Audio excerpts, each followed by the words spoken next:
eu abri nisso? Porque você sabe como está o nosso país. Eu acredito que hoje não tem nenhum país no mundo que mais está chamando a atenção das nações do que o Brasil. Eu acredito que hoje, pelo menos hoje, agora, nesse último mês, não existe nenhum país do mundo que possui tanta confusão, que está sofrendo uma crise tão devastadora como o nosso país. Eu não acredito. Eu não acredito. Você viu tudo o que está acontecendo, tudo que eu falei aqui no domingo retrasado, quando eu conversei com um amigo nosso que trabalha no Ministério da Fazenda, em Brasília, o estado que está a nossa nação e o governo. Você viu o que eu disse. O escândalo de corrupção com uma dívida que quase chega o valor do nosso PIB, 1,3 trilhões é mais ou menos isso o PIB. A dívida chega a quase 1 trilhão de reais. E você sabe que hoje aconteceu outro desastre, outra tragédia. A presidenta Dilma Rousseff, ela convidou o ex-presidente Luiz Inácio Lula da Silva para ser um dos seus ministros. E o que isso significa? Significa que o Lula, ele foi citado na Lava Jato, que é uma operação que está descobrindo a onda de corrupção dentro da Petrobras, que é através da Petrobras que chegamos nesse número trilionário, e tudo está apontando que o mentor de todo essa quadrilha, essa roubalheira, é o homem que declarou há 3 meses atrás ser o cidadão mais honesto do Brasil. E quando as investigações apontaram para ele, e ele foi depor forçadamente na Polícia Federal para o juiz Sérgio Moro, ele viu que ele estava na iminência de uma condenação, que a casa estava caindo, que ele ia ser preso por causa do triplex, etc, etc, etc. E agora o que ele faz? Pede para Dilma chamá-lo para ser ministro, para que ele tenha foro privilegiado, ou seja, uma vez que ele é ministro, ele não pode ser julgado pela Polícia Federal, ele sai das mãos, ele sai da mira do Sérgio Moro e vai ser julgado pelo Tribunal Supremo. Ou seja, não só ele pode escapar da condenação, como sendo ministro, ele toma das mãos da presidenta o governo do país e passa para o seu 3º mandato. Lula já foi presidente 2 vezes. Mas através dessa medida, ele desativa a Dilma e ele mesmo é quem vai governar. Pode não ser preso e ainda governar o Brasil. Então são notícias que nos chocam. Nos chocam. Porque esse homem está querendo instalar o seu regime totalitário, a sua ditadura. E isso está acontecendo agora, hoje. Foi hoje. O jornal deu que ele aceitou o convite da Dilma para ser um dos seus ministros. Isso pode mudar completamente a história do país.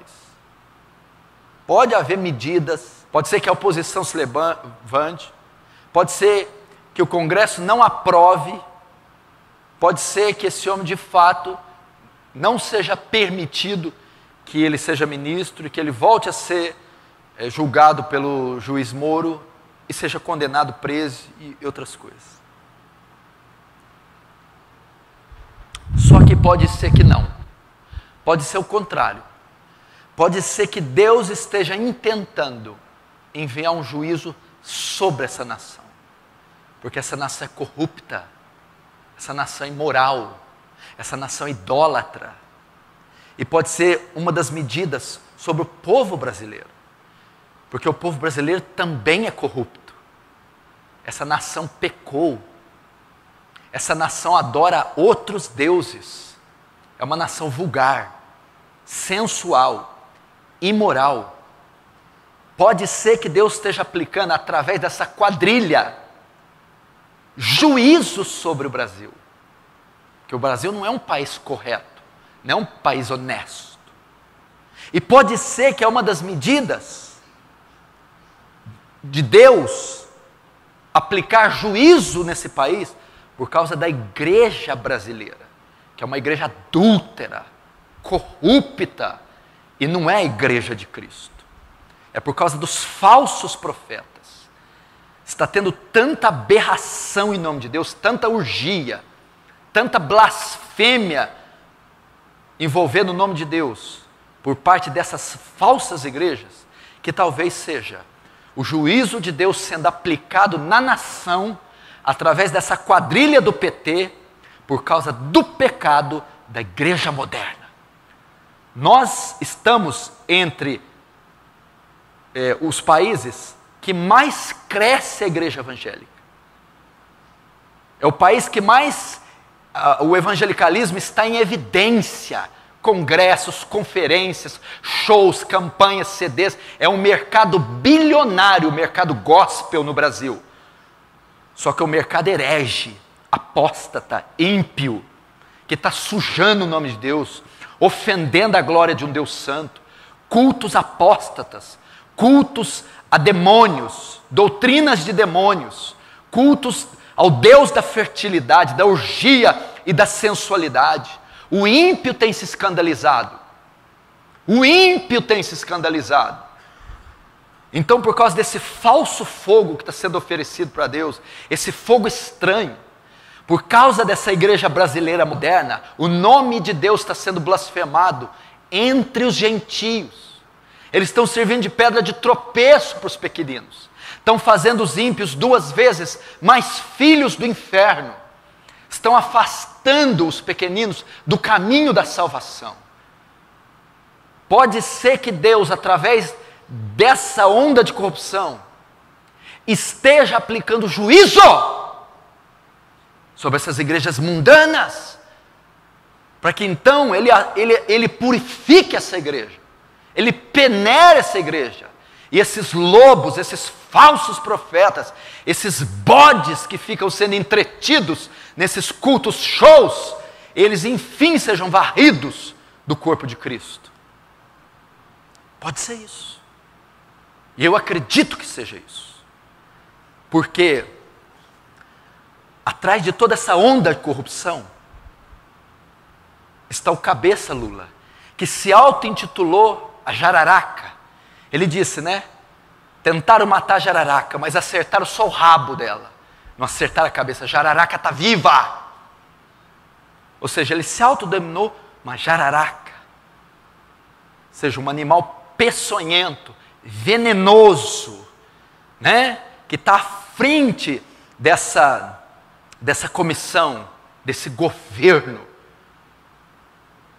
E nós não podemos ficar parados de ver o Brasil e a bancarrota, a ruína, ver esses governantes destruírem a família, violentarem as crianças e destruir os valores cristãos, morais. Nós temos que ir à guerra, ir à luta.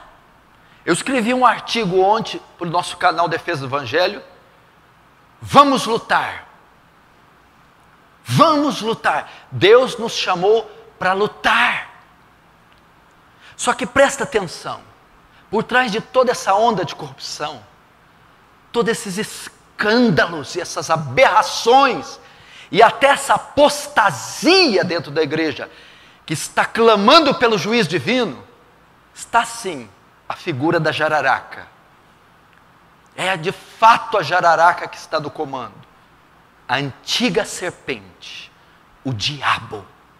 É ele que está por trás de todo esse sistema corrupto. É ele que está por trás de toda a maldade.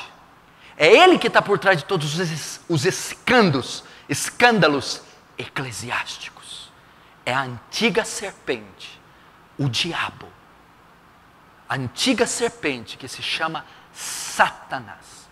Logo, diante dessa verdade, a guerra, ela cria outro nuance. A guerra está em outro âmbito. É uma guerra espiritual. Nós não sairemos para guerrear com armas, com explosivos. Nós não pegaremos em armas. Não é assim que a igreja luta. Porque o oponente, diferente dessa jararaca ímpia, humana, é espiritual. E Paulo vai dizer aos Coríntios, no capítulo 10, as armas da nossa milícia não são carnais, não são humanas, não são físicas, mas espirituais, mas poderosas para destruir fortalezas. Nós vamos lutar contra essa horda, nós vamos lutar contra esse infestar de apostasia, nós vamos lutar contra esse crime, contra esses atos criminosos a céu aberto, mas nós vamos lutar de joelhos, nós vamos combater o bom combate, orando, jejuando, pregando o Evangelho, nos santificando, nos revestindo da armadura de Deus, amando o próximo, sendo leais, honestos, íntegros, puros. É assim que nós vamos vencer. É assim que a igreja combate. É assim que você deve combater. E isso tudo tem que mexer com você. Não adianta você ficar alheio. Isso aqui vai afetar sua panela na hora do almoço. Isso vai afetar seu passe de ônibus. Isso vai afetar a prestação da sua casa, do seu carro. Isso vai afetar seus remédios, sua consulta e a fila que você já pega no SUS. Isso vai afetar a educação das suas crianças, seus filhos e netos. Isso vai afetar até o seu culto. Você não pode ficar parado. E o que Paulo manda a gente fazer? E as ruas, claro, isso é constitucional, pode fazer um protesto saudável, pacífico, não tem problema nenhum. Os cristãos quiserem fazer isso, não tem problema nenhum. Porque como cidadãos, eles podem tomar medidas legais, como voto, como protesto, como impeachment. E o crente, apesar de crente, é um cidadão desse que seja ordeiro, debaixo da lei, com a permissão da palavra, não tem nenhum problema. Todavia, o nosso campo de batalha não é nas ruas, é no nosso quarto. Algumas pessoas devem ter visto aquele filme, Quarto de Guerra. Pois é lá no seu quarto. E o que Paulo está ensinando aqui? Ele está ensinando o poder da intercessão. A arma que Deus deu a você. Essa ferramenta poderosa que infelizmente está enferrujada nas mãos da igreja. Não existe nenhuma outra instituição no mundo que possui essa ferramenta a qual eu e você possuímos. Não existe. E não existe instituição, Estado, não existe exército na terra que possui a ferramenta que possuímos. E não existe no universo uma ferramenta mais poderosa que essa. Uma arma mais destrutível do que essa. Destruidora do que essa. Não existe nenhum poder que se assemelha ao poder que a igreja tem. É o poder da oração. É a ferramenta da oração. Paulo diz, embora vivendo na carne, não militamos segundo a carne. Meu Deus, a interpretação do versículo é tão simples. Embora vivendo em corpo, embora sendo homens de carne e osso, embora sendo seres humanos, naturais, não lutamos naturalmente, não combatemos com a carne, não lutamos com talentos naturais, Não lutamos na força do braço, embora sendo homens, vivendo nesse corpo, nessa terra, em âmbito terreno, não lutamos segundo a carne. Lutamos com armas espirituais. E uma delas é que eu quero destacar é a intercessão. É a única conselho que Paulo deu a Timóteo. Eles estavam vivendo numa recessão. Eles estavam vivendo uma opressão política das jamais vistas. Era o Império Romano. O seu monarca, o seu imperador era Nero. Era o império mais poderoso que já pisou na terra. O império que durou 500 anos. Uma força destruidora, opressora. E qual a ferramenta Paulo ensinou Timóteo a usar? Intercessão. Você vai barrar esse império orando. Você vai mudar a sorte do povo orando. Você vai mudar as leis orando. Você vai impedir as tempestades orando. Orando. Para quê? Para que tenhamos uma vida tranquila, sossegada. Para que haja paz. Para que o mal seja refreado. Para que a corrupção seja estancada. É assim. Até quando vão se descobrir mais escândalos? Até quando? Quanto mais saquearão a nação?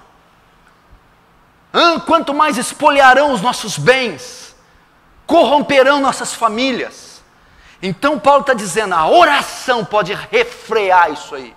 Pode segurar isso aí. Pode estancar essa sangria maldita.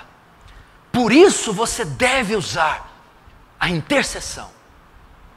Os crentes hoje estão enferrujados na oração. E não só pelo Estado. Isso deve te abalar, porque me abalou. Fiquei a noite toda pensando nisso ontem. Vendo reportagens, notícias. Hoje o dia todo. Perplexo. Porque isso aí é um ultraje. É um disparate. Isso é uma vergonha. É uma afronta contra o nosso país. E nós não podemos. Você não pode. É bíblico. Por isso nós vamos reservar uns minutos hoje para orar por essa nação, porque nós não sabemos onde isso vai parar, até onde isso vai. Meu irmão, eu estou dizendo que os olhos do mundo estão voltados para o Brasil. Quando Lula anunciou isso, o dólar já disparou, a bolsa de valores caiu, já houve um distúrbio na economia brasileira. E quem vai pagar isso aí? O pobre, o brasileiro, o povo. E nós temos que agir. Você tem que conscientizar cada um da sua casa a estar orando por essa nação, pela liderança, para Deus ter misericórdia. Você tem que estar mobilizando cada um para fazer a sua parte. Porque nós seremos tocados. Nós seremos afetados com essas decisões. E vejam só, essa ideia, essa avidez do Lula pelo poder, porque a Dilma, que é uma acéfala, já podia ter renunciado. Um fantoche, não sabe diferenciar a mão esquerda da direita, não sabe se pronunciar, não sabe se vestir, não sabe pensar, não sabe falar. O que está fazendo ali? É porque tem um projeto, uma ideologia marxista de domínio e governo totalitário para fazer a bandeira brasileira ser vermelha. E o Lula mesmo, com todos os escândalos caindo na cabeça dele, ele está insistindo em ocupar um cargo porque eles querem tomar o poder à força e querem destruir os valores da nação brasileira. Querem tornar a nação comunista, ateísta. Querem fazer o povo viver debaixo de uma servidão e tirar a liberdade do Estado. É isso que eles querem fazer. Então eu vejo a tentativa dele, não é o poder pelo poder, não é o dinheiro apenas. É não perder os 4 mandatos que o PT conquistou todos esses anos. é não perder o controle, é não permitir que a metástase seja estancada, mas fazer com que ela alcance todo o território nacional.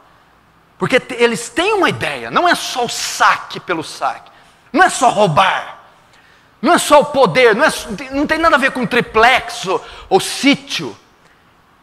É uma ideologia ser implantada no maior país da América do Sul. É transformar os valores da nação.